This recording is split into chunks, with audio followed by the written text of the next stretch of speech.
উফ, আর পারি না জামাল। কোমরটা যেন দু টুকরা হয়ে গেল। মনে হচ্ছে এই জমিতে আমার কবর হবে। আর কিছুক্ষণ ভাই। মহাজন বলেছে পশ্চিমের ওই তাল গাছের মাথায় রোদ চড়ে গেলেই আজকের মতো ছুটি।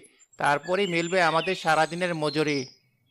সেই মজুরির আশায় তো পড়ে আছি। নইলে এই রাক্ষসের রোদে কে কাজ করে?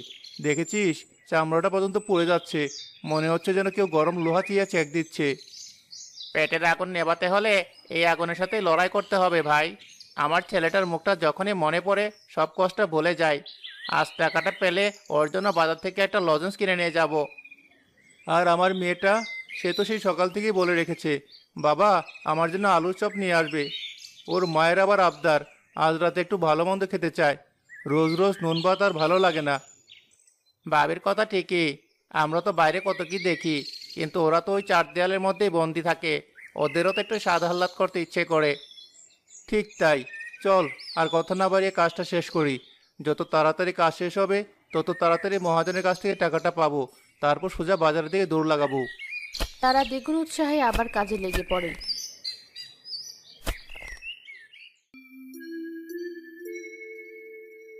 ওরে জামাল, কামাল, আজকের মতো কাজ শেষ। এদিকে আয়, তোদের পাওনা বুঝে নে। তারা দ্রুত পায়ে এগিয়ে গিয়ে ক্ষেতের পাশের পুকুরে হাত পা ধুয়ে মহাজনের সামনে গিয়ে দাঁড়ালো। এই নে তোদের আজকের মজুরি, 120 টাকা। দুজন 60 টাকা করে ভাগ করে নে। কাজে ফাঁকি দিসনি, তাই পুরো টাকাটাই দিলাম। আপনার অনেক মেহেরবানি মহাজন। সৃষ্টিকর্তা আপনার ভালো করুক। শোন, তোরা তো এখন বাজারের দিকেই যাবি, তাই না? জি মহাজন, ভাবছি অধিক হয়ে বাড়ি ফিরবো। তাহলে তাড়াতাড়ি যা। আকাশটা ভালো করে দেখ। আমার মন বলছে আজ রাতে বড় ঝড় উঠবে। পশ্চিমের ওই মেঘগুলো ভালো নয়। আর শোন, জঙ্গলের ভেতর দিয়ে যে শর্টকাট রাস্তাটা গেছে, ওটা দিয়ে রাতে ফেরার চেষ্টা করিস না। রাস্তাটা ভালো না, অনেক অঘটন ঘটে ওখানে। কেন মহাজন, কি হয় ওই রাস্তায়? আরে, কত কি শোনা যায়। এখন তোদের ওসব শুনে কাজ নেই। তোরা সোজা বড় রাস্তা দিয়ে যাতায়াত করবি। যা এবার তোরা। জামাল আর কামাল টাকা ভাগাভাগি করে বাজারের পথের দিকে হাঁটা শুরু করলো।